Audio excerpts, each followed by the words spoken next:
পঁচিশে বৈশাখ বাঙালির হৃদয়ে এক পরম লগ্ন। তপ্ত রোদে যখন সমগ্র ধরণী তৃষ্ণার্ত, ঠিক তখনই আমাদের মনের আঙিনায় এসে দাঁড়ান এক মহাজীবন। তিনি রবীন্দ্রনাথ। তিনি কেবল একটি নাম নয়, তিনি একটি যুগ, একটি দর্শন এবং বাঙালির আত্মপরিচয়ের অবিচ্ছেদ্য অংশ। আমার তোমার আত্মার পরমাত্মীয়।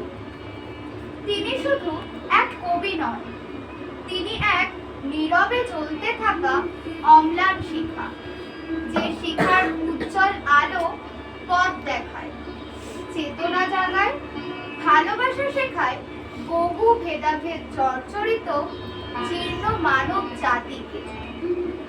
সুখে দুঃখে, আনন্দে বেদনায়, শোকে তাপে প্রতিদিন রবীন্দ্রনাথ আমাদের প্রাণের অত্যন্ত প্রহরী।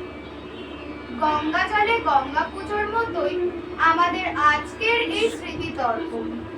দুঃখ পীড়িত, শোক তাপিত হৃদয়ের কাছে তিনি যে শেষ আশ্রয়, একমাত্র আশ্রয় প্রাণের ঠাকুর রবি ঠাকুর। জোড়াসাঁকোর ঠাকুর বাড়ির সেই নির্জন ঘরে যে প্রদীপ জ্বলে উঠেছিল 1861 সালে, তার শিখা আজ সার্ধশত বর্ষ পেরিয়েও অম্লান। সেই মহামানবের 165তম জন্মবার্ষিকীতে তারই সৃজনের আলোয় তাকে স্মরণ করে টিউটোরিয়ালের বিশেষ নিবেদন অন্তরতরহে। হে নূতন, দেখা দিক আরবার জন্মের প্রথম শুভক্ষণ। তোমার প্রকাশ হোক, কুহেলিকা করি উদ্ঘাটন। সূর্যের মতন রিক্ততার বক্ষভেদী আপনারে করো উন্মোচন। ব্যক্ত হোক জীবনের জয়, ব্যক্ত হোক তোমার মাঝে অসীমের চিরবিস্ময়। উদয় দিগন্তে শঙ্খ বাজে, মোর চিত্ত মাঝে চিরনূতনের দিনদাম 25শে বৈশাখ। রবীন্দ্রনাথের শৈশব কাটেনি চার দেয়ালের বদ্ধ খাঁচায়। স্কুল পালানো সেই ছেলেটি খুঁজে পেয়েছিল প্রকৃতির পাঠশালা। জানালার ঘর ঘুরে দিয়ে আসা রোদের খেলা, বৃষ্টির কাপড় ধোয়ার শব্দ, আর নারকেল গাছে মাথার ওপর বাঁকা চাঁদ, এই সবই ছিল তার প্রথম কবিতার বিষয়বস্তু। হিমালয়ের বিশালতা থেকে পদ্মা নদীর বিস্তীর্ণ জলরাশি, প্রকৃতি তার কাছে ছিল এক জীবন্ত সত্তা। তিনি যখন বলেন, পড়েছে আজ তোমার ছায়া আমার এই গানে, তখন বুঝতে পারি আমরা আর প্রকৃতি থেকে আলাদা নই। বিশ্ব প্রকৃতির সাথে প্রাণের এই নিবিড় জ্যোতি রবীন্দ্র চেতনার মূল।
রবীন্দ্রনাথের লেখনীতে প্রেম কখনো শরীরের সীমানা ছাড়িয়ে অসীমে বিলীন হয়েছে, কখনো তার প্রকাশ ঘটেছে মানসিক তরে আকুলতায়, কখনো বা অরূপ সেই পরমেশ্বরের চরণে নিবেদন।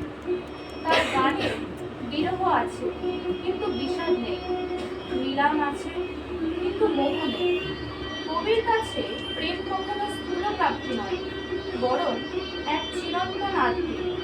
তিনি যখন বলেন ওহে সুন্দর মরি মরি, তখন সেই সৌন্দর্য রক্ত মাংসের গণ্ডি পেরিয়ে এক বিশ্বজনীন রূপ পরিগ্রহ করে। তার গানে বিচ্ছেদের যে সুর আমরা শুনি তা কেবল হাহাকার নয়, তা হলো পাওয়ার আগের পরম প্রতীক্ষা।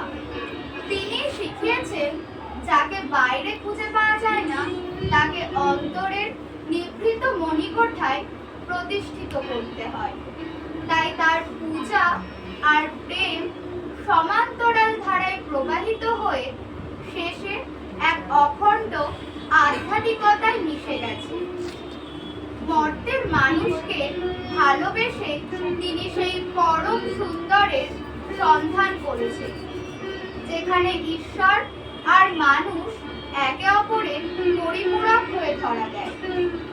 এই সুরের মায়াজালে ধূলিধরণীও স্বর্গের মতন পবিত্র হয়ে ওঠে, আর আমাদের তুচ্ছতম আবেগগুলো খুঁজে পায় এক মহাজাগতিক মুক্তি। তিনি শুধু তার সৃষ্টিকর্মে আবদ্ধ নন, তিনি উদার মুক্ত প্রাণের প্রতীক। তার ছায়া বয়ে চলে বাতাসে, শব্দে, সুরে, প্রেমে, ছন্দে, প্রাণে, জীবনের প্রতিটি পদক্ষেপে। আমাদের জীবনের প্রতিটি না বলা কথা, প্রতিটি চোখের জল আর লুকানো দীর্ঘশ্বাস তার গানে ভাষা খুঁজে পায়। যখন আমরা একা হই, যখন আমাদের কেউ কথা শোনার থাকে না, তখন তিনি এসে কানে কানে বলেন,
হবে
গভীরতা নেই। সেই পরম স্বর্গের সোপানতলে দাঁড়িয়ে তিনি আমাদের শুনিয়েছেন অভয়ের বাণী। রবীন্দ্রনাথ কেবল সুন্দরের উপাসক ছিলেন না, তিনি ছিলেন অন্যায়ের বিরুদ্ধে এক বজ্রকণ্ঠ। দেশ যখন সংকটে, পরাধীনতার গ্লানিতে যখন জাতি ম্রিয়মাণ, তখন তার লেখনী হয়েছে তলোয়ার। বঙ্গভঙ্গের সময় রাখি বন্ধনের মাধ্যমে তিনি ঐক্যের ডাক দিয়েছিলেন। জালিয়ানওয়ালাবাগের বীভৎস হত্যাকাণ্ডের প্রতিবাদে ব্রিটিশদের দেয়া নাইট উপাধি ত্যাগ করতে তিনি দ্বিধা করেননি।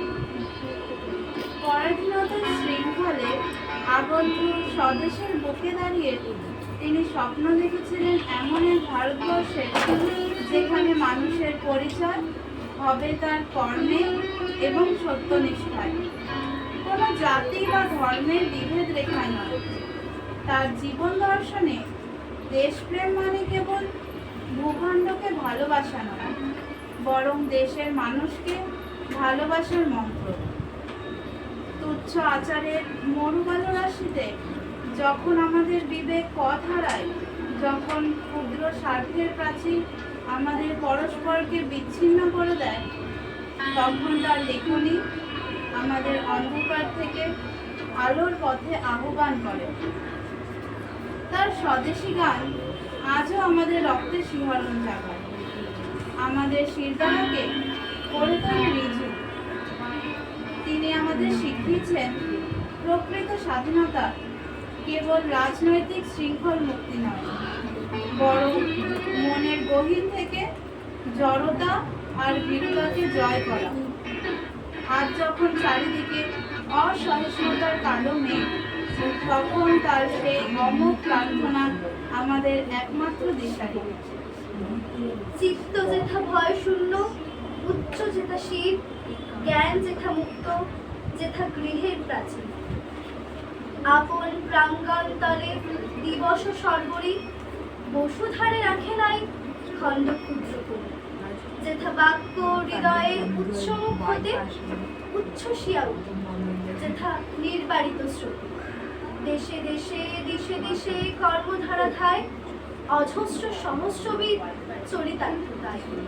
যেথা তুচ্ছ আচারের মরুবালু রাশি, বিচারের স্রোতপথ ফেলে নেয় গ্রাসী।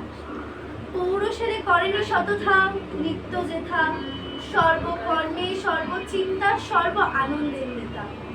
নিজ হস্তে নির্দয়ে আঘাত পরিপিত, ভারতের সেই স্বর্গে করজাগরিত। রবীন্দ্রনাথ স্বপ্ন দেখেছিলেন এমন এক শিক্ষা ব্যবস্থার যেখানে প্রাচ্য আর পাশ্চাত্য মিলিত হবে এক বিন্দুতে। সেই স্বপ্নই বাস্তবায়িত হয়ে তৈরি হয়েছিল বিশ্বভারতী। তিনি চেয়েছিলেন মানুষের মুক্তি কেবল পুঁথিগত বিদ্যায় নয়, বরং শিল্প, সংস্কৃতি আর আনন্দে। তাই বিশ্বভারতীর সেই চিরলালিত প্রকৃতির মাঝে দেশ, কাল, সীমানার বিভেদকারী সংকীর্ণতাকে বিস্বাদ করে গড়ে উঠেছে এক মুক্ত অঙ্গন। তিনি বিশ্বপথিক, সারা বিশ্ব ঘুরে তিনি শান্তির বাণী প্রচার করেছেন।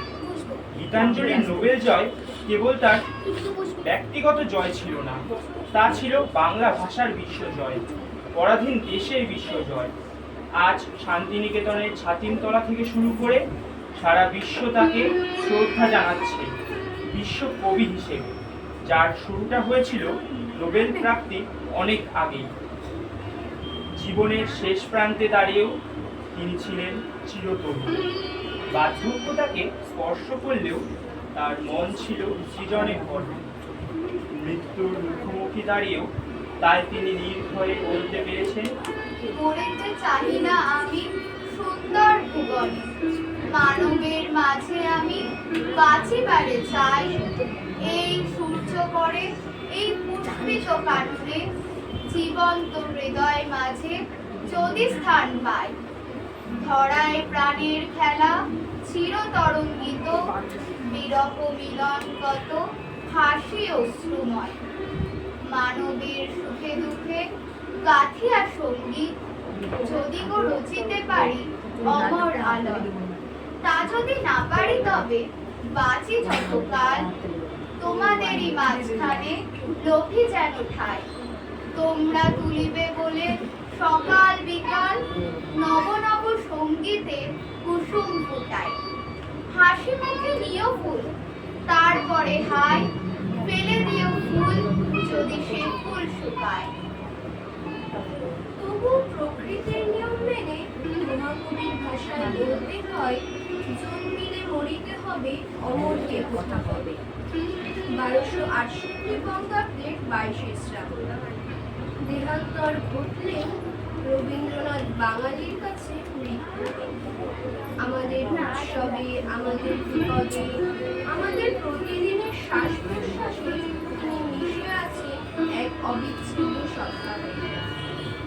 মৃত্যু কেবল তার নশ্বর দেখে বিনাশ ঘটিয়েছে, কিন্তু তার সৃষ্টিকে করতে পারেনি ম্লান।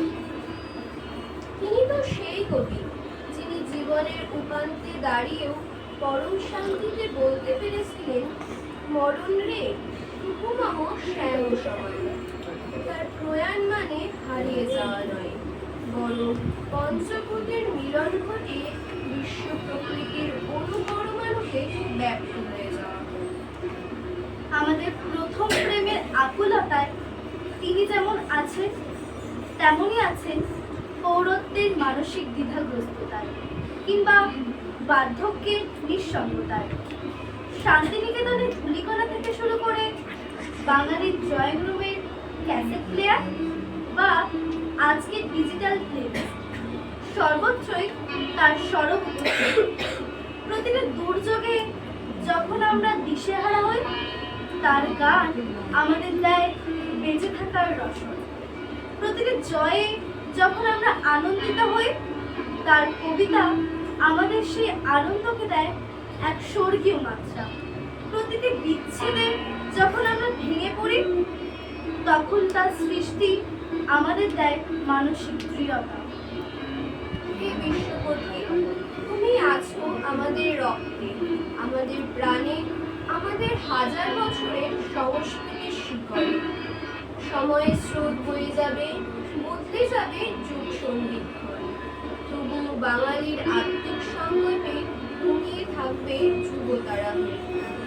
আজ তোমার জন্মলগ্নে বৈশাখের এই পূর্ণ তিথিতে আমাদের কৃতজ্ঞতা ও ভালোবাসার সহস্র কোটি প্রণাম গ্রহণ করুন।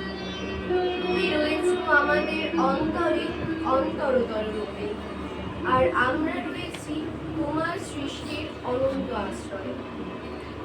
তুমি আমার মনের প্রাণের সাথে, তুমি আমার সুখ দিবস রাধি, তুমি আমার সাত শঙ্খের ধ্বনি, তুমি আমার শরতের রাধি, তুমি আমার দুঃখ রাতের সাথী, তুমি আমার সুখ সায়রের বাতি, তুমি আমার প্রভাত বেলার রবি, তুমি গুরুদেব, তুমি বিশ্বকবি। আজ আমাদের প্রতিটি দীর্ঘশ্বাসে তার কবিতা স্পন্দিত হয়, আমাদের প্রতিটি নিভৃত কান্নায় তার সুর অশ্রু মোছায়। তিনি আছেন আমাদের শরতের শিশিরে, বসন্তের পলাশে, আর বর্ষার কদম্ব ঘ্রাণে। হে অনন্ত পথের পথিক, তুমি আমাদের কেবল ভাষাশ্রী দাওনি, দিয়েছ আত্মোপলব্ধির আকাশ। আমাদের তুচ্ছতাকে তুমি করেছ মহৎ, আমাদের শূন্যতাকে ভরিয়ে দিয়েছ অসীমের সঙ্গীতে। সময়ের ধুলোবালি তোমার অমরত্বের গায়ে আঁচল কাটতে পারে। আজ 25শে বৈশাখের এই পূর্ণ লগ্নে, এই আলোকোজ্জ্বল আবাহনে আমরা কেবল আনুষ্ঠানিকতায় তোমাকে স্মরণই করছি না, বরং তোমার সৃষ্টির দর্পণে আমরা আমাদের আত্মাকে, আমাদের অস্তিত্বের গভীরতম প্রদেশকে নতুন করে ছিঁড়ে নিচ্ছি। তুমি আমাদের শিখিয়েছ ক্ষুদ্র স্বার্থে সংকীর্ণ প্রাচীর ভেঙে কি করে বিশ্বমানবের বিশাল আঙিনায় একাত্ম হতে হয়। হে মহাপথিক, তুমি মিশে আছো আমাদের শিরা উপশিরায়, আমাদের প্রতিটি নিভৃততম স্বপ্ন, আমাদের প্রতিটি মুক্তি আর বন্ধনের অলক্ষ্য সূক্ষ্ম সুতো। তুমি তো সেই ধ্রুব তারা, যে পথ হারা পথিককে শিখিয়েছে এই ধূলিধরণীয় স্বর্গের মতন পবিত্র হতে পারি, যদি সেখানে হৃদয়ের প্রদীপ জ্বলে। বাঙালির নিদর্শনে তুমি কেবল এক মহৎ শিল্পী নও, তুমি আমাদের চিরকালীন আশ্রয়। জীবনের কঠিন সংগ্রামে ক্লান্ত হয়ে যখন একটা ছায়া খুঁজে, তখন তোমার গান হয়ে ওঠে সেই মহিরুহ, যা আমাদের দেয় পরম শীতলতা। আমাদের প্রাত্যহিক দিনের ধুলোবালি আর গ্লানি যখন মনকে আচ্ছন্ন করে দেয়, তখন তোমার সুর হয়ে ওঠে সেই শ্রাবণ ধারা, যা আমাদের ধুয়ে মুছে নির্মল ও পবিত্র করে তোলে। তোমার শব্দমালাই আমাদের সংস্কৃতি, তোমার গানই আমাদের প্রতিদিনের উপাসনা। আজ সেই অমরত্বের আলোক পত্রিকা হাতে নিয়ে তুমি চিরকাল বিরাজ করো আমাদের এই বর্তমানে। সময়ের স্রোত হয়তো অনেক কিছু ধুয়ে নিয়ে যাবে, বদলে যাবে সভ্যতার রূপরেখা, কিন্তু তোমার সেই চিরনূতনের অম্লান মহিমা থাকবে অক্ষয়। হে বিশ্বকবি, মহাকালের পথে তোমার জয়যাত্রা হোক অনন্ত, আর আমাদের প্রতিটি নিঃশ্বাস ও হৃদস্পন্দনে তোমার আসন হোক চিরস্পষ্ট। তোমার কীর্তির চেয়ে তুমি যে মহৎ, তাই তব জীবনের রথ পশ্চাতে ফেলিয়া যায় তীর তীরে তোমার বারংবার। তাই চিহ্ন তব পড়ে আছে তুমি হেথানায়। নমস্কার।